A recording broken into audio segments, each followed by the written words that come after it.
বাড়ি আসার কোনো ঠিক ছিল না। ওই জন্য ঠিক হয়েছিল সবাই মিলে রাত্রে চিকেন পিৎজা বানিয়েই খাওয়া হবে। কিন্তু হঠাৎ করে আবার ঠিক হলো বাড়ি আসতে হবে। তো ওই দিন ছিল জানুয়ারির 2 তারিখ। জানুয়ারি 2 তারিখের দিকে প্রচুর ঠান্ডা পড়েছিল। আর বুঝতেই পারছো গ্রামের দিকে তো আরও ঠান্ডা। তখন বাজে প্রায় সন্ধে 6টা 6:30 মতো। তার ওপরে বাড়ি ফিরতে হবে, তার ওপরে প্রচুর ঠান্ডা। কিন্তু ওই যে পিৎজা খাওয়া হবে বলেছিল সবাই মিলে, ও তো শুনবেই না। মাসিমণি পিৎজা খেতে হবে, থাকতেই হবে। আর নাও যদি থাকো তুমি আমাকে 1 ঘন্টা টাইম দাও, তার মধ্যে আমি পিৎজা বানিয়ে দেবো, তুমি খেয়ে বা নিয়ে যাবে। ব্যাস। তো পিৎজা বানানো বলো, যে কোনো জিনিস বলো, একটু টাইম দিয়ে করলে জিনিসটা আরও ভালো হয়।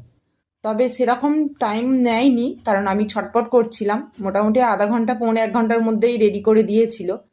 কিন্তু সব থেকে বড় কথা কি বলো তো, এই যে ও ভালোবেসে যে মাসিমণিকে খাওয়াবো বলেছিলাম, আমার থেকে বড় কথা হচ্ছে আমার মেয়ের জন্য। প্রত্যেকবারেই ওর খাওয়া হয়নি, আমি গেলেই ওরা বানায় খাওয়া হয়, কিন্তু ওর খাওয়া হয়নি। ওই জন্য বেশি করে আর কি, না জিনির খাওয়া হবে না, তুমি আগে নিয়ে তারপরে যাবে। তো গরম গরম পিৎজা বানিয়ে দিয়েছিল। আর এই যে ভালোবেসে ও জোর করে বানিয়ে দেয়া, এটাই আমার কাছে খুব বড় পাওয়া একটা আর কি। চলো এখনকার মতো সবাই